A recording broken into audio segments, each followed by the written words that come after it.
Our next guest has landed at the top of Vladimir Putin's most wanted list. Bill Browder helped expose a massive tax refund scheme that will lead to his lawyer being brutally murdered and a target firmly placed on his own back. He is sharing his true story of money laundering, murder, and surviving, so far, Putin's wrath in his latest book, Freezing Order. And Bill Browder is joining us this morning. Good to see you. Good to be here. In order to understand why you're in Putin's crosshairs, we need to talk first about your lawyer, Sergey Magnitsky. Tell us about what happened to him. So Sergey Magnitsky was my lawyer in Russia. This was back in 2007, 2008. He discovered a $230 million government corruption scheme working for me. He exposed it. He testified against the officials involved, and he was subsequently arrested, tortured for 358 days, and killed on November 16th, 2009 at the age of 37. Since then, I've made it my mission to go after the people who killed him and make sure they face justice. And that's led to a piece of legislation called the Magnitsky Act, which freezes the assets and bans the visas of people who killed Sergey and people who do similar human rights abuse. Canada has the Magnitsky Act, the United States has it, the UK, the EU, Australia.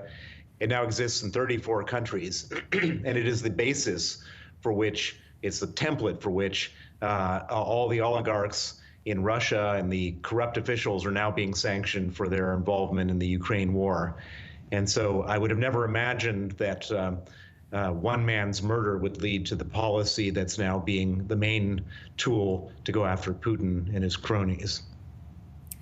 Your lawyer's death pushed, as you mentioned, you to create the Magnitsky Act, which you have been successful in passing 34 countries, including here in Canada. And in this latest book, you say one of the main reasons Putin interfered in the U.S. presidential election was because of the act. Why did he need Trump in the White House?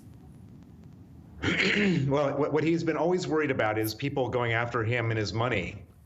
And he looked at the two options, Hillary Clinton or Donald Trump, and he thought Trump would be an easier person to deal with, a person who wouldn't ask tough questions, a person who wouldn't get tough on him as far as his money laundering, as far as his murders, and as far as all the other things went. And so he threw everything into it to get Trump elected, and he couldn't believe his luck that it actually worked. And having Trump elected was, in many ways, the biggest gift ever for Vladimir Putin. In what way? Well, Trump defended Putin, said he wasn't murdered. Trump gave away bases in Syria. Trump wanted to disassociate the United States from NATO.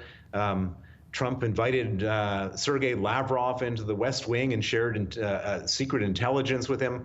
I mean, these are just, a snippet of the small things that they did. But basically, Trump was a gift from God for Vladimir Putin.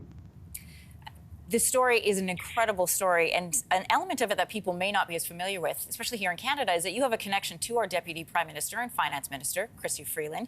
You connected years ago when she was working as a journalist in Moscow. She is now in one of the most powerful seats in government in this country, pushing for sanctions on Russia's central bank. What do you think, seeing her continuing to push for accountability from this position? Well, I'm just so happy that she's in a position of power because Chrystia Freeland understands Russia and understands finance and understands Putin better than just about any other person I know. And I've known Chrystia since like 25 years ago.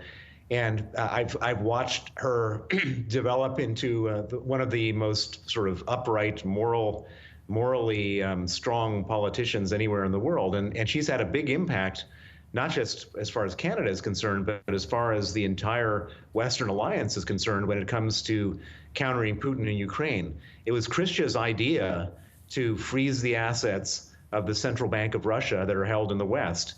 She was the one who understood it. She was the one who convinced her G7 allies to do it. And as a result, of the $640 billion that Russia held in their central bank, $350 billion of it is no longer accessible to Putin. This was his war chest for fighting in Ukraine that all of a sudden, unexpectedly for Putin, was no longer available. And all credit goes to Chrystia for this. And thank God that someone as smart as her is playing an active role in this conflict right now on the side of the good guys. When you read your books, Bill, and you understand your story, you understand the threat that you live in. One reviewer called it scarier than any Stephen King novel, except this isn't a novel, this is your life. Can you give people a sense of the threats that you live under daily? You know, examples are your calendars in hard copy, so it can't be hacked electronically. You have bodyguards. How else has this changed your life? Well, just to be clear, so they've made death threats. The Russian government has made death threats, explicit death threats from the Russian government. They've made kidnapping threats.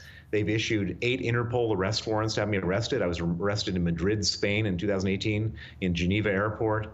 They've sued me. They chased me all over the world, surveillance, et cetera. I've got to do everything. I mean, it's, you know, when you have a regime that's known for extraterritorial assassinations, you know, my entire life has been turned upside down. I won't go into most of the detail because if I did, then the bad guys would know what to do next. But needless to say, I've been a marked man for the last 12 years, and it's been a full-time job staying alive.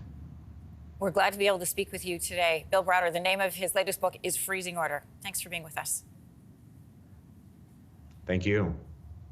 Hey, thanks for watching. If you liked this, be sure to subscribe here, or you can check out more Your Morning videos right here.